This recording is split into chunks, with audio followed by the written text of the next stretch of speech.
and welcome to Epiphytic Cacti. Today I figured we'd look at a species, one that I also like to call my arch nemesis.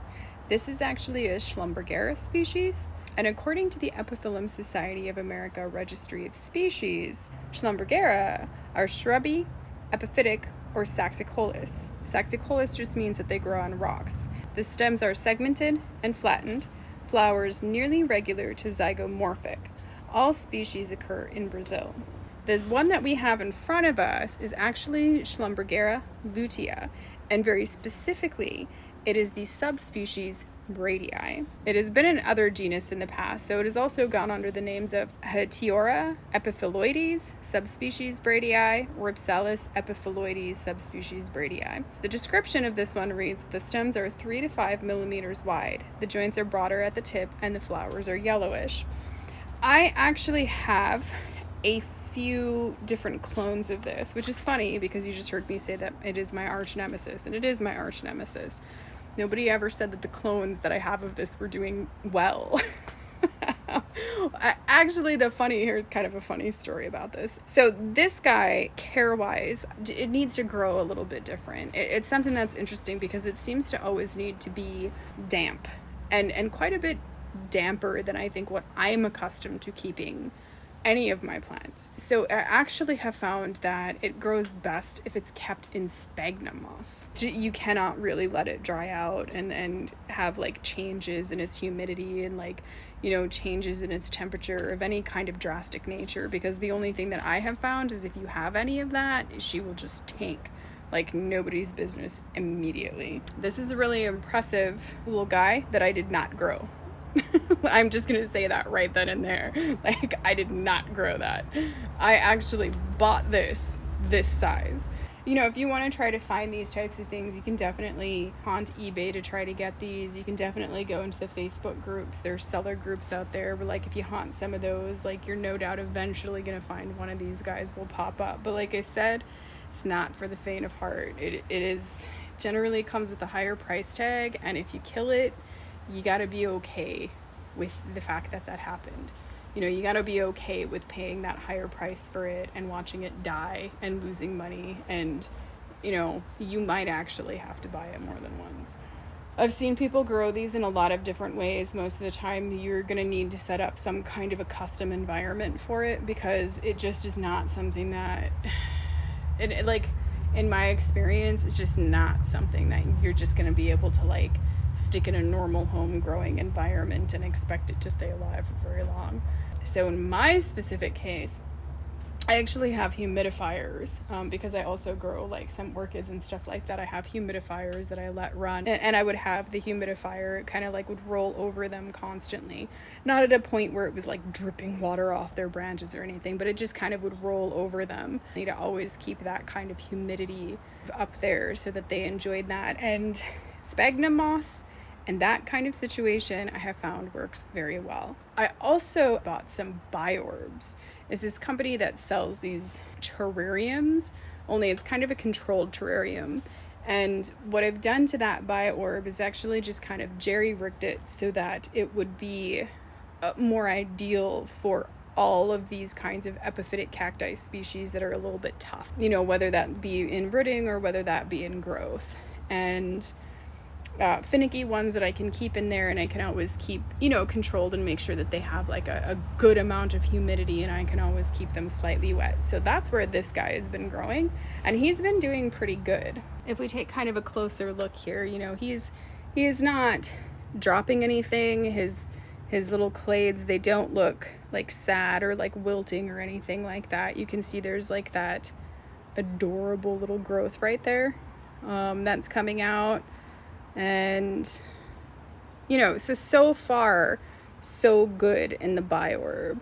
I can't say for sure whether or not this guy will actually survive in there. We'll kind of see. I do see a little tiny bit of browning at its tips in some places. I kind of want to pull this thing out because I don't think this clade belongs to this clone. I don't know what happened there, but there must have been we're actually gonna, what we're gonna do? We're just gonna kind of lay that guy down like that, and who knows, maybe he'll grow. I don't know. These, I find them very hard to root. I find them very hard to grow. I just find them to be difficult in pretty much every way. So this little guy is just truly my arch nemesis. I think he's absolutely beautiful. Hopefully I can keep this guy alive to flower. There are some epiphytic cacti that are just absolutely outrageously difficult to grow. And this one for me is at the top of the list. I actually grow some other things that are reported to be like really, really difficult. And no.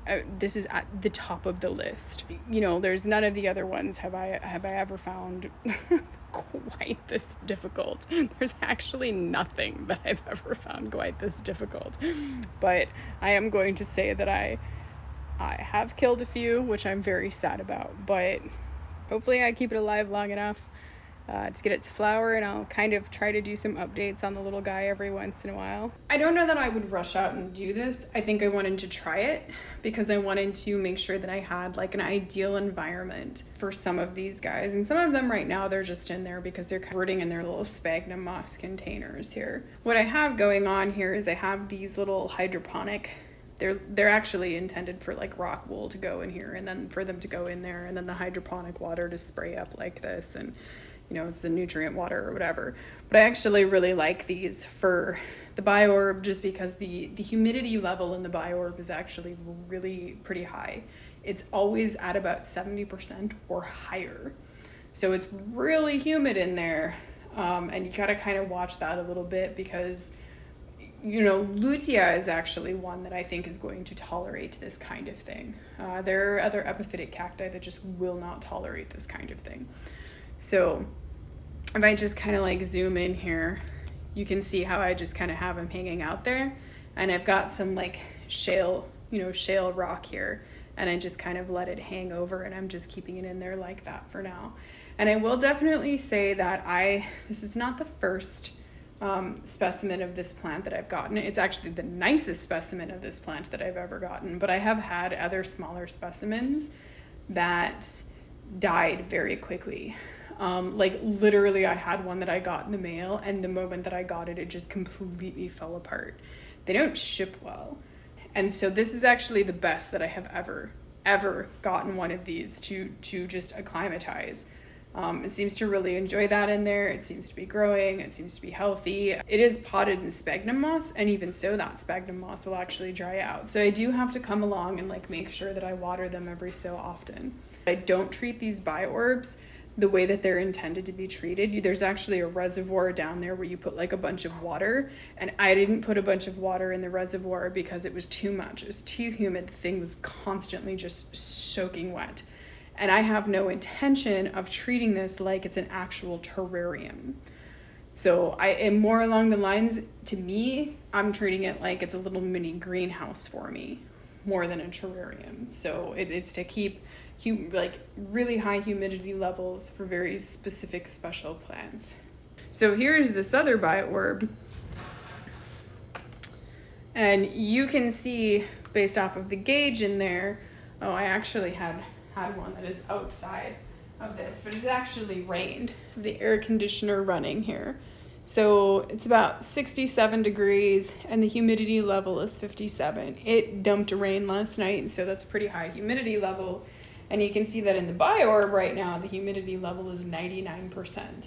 Now the humidity level is so high in there because I watered everything in there yesterday, and that will boost the humidity level way up, and then it will go back down eventually. So I do have to be a little bit careful about not trying to, I definitely don't want to let it sit there and be super humid like that all the time. Also, these biorbs, they have a fan that constantly runs. I don't know if I can show that here. There you go. There's a fan that constantly runs in here that constantly circulates air, and then there's a little misting system that's in here, which is the thing that makes sure that the humidity always stays to a certain, the humidity always stays at a certain level. I think it's somewhere around 70. You can set the humidity, and I actually think that I have the humidity level at the lowest setting. But I'm going to be honest, like I have never, ever seen that Mr. Activate because I don't think the humidity level has ever gotten that low in here. I think I might actually see something like that happen in the winter time, but yeah. let's see if I can. There's actually a little knob to activate the mister, so here it goes. So you can see the little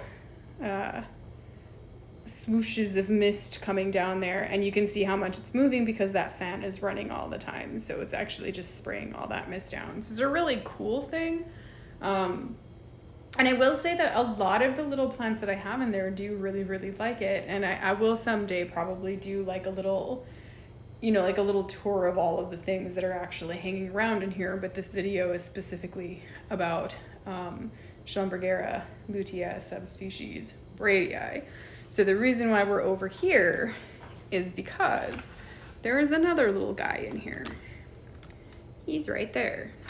So this is one that I got from somewhere else. And you can see that he is, I don't know if you can see it, but like right, oh, I can't really, there we go. Right there, you can see it's got like, it's so humid in there that they're actually throwing little roots out of their segments and everything.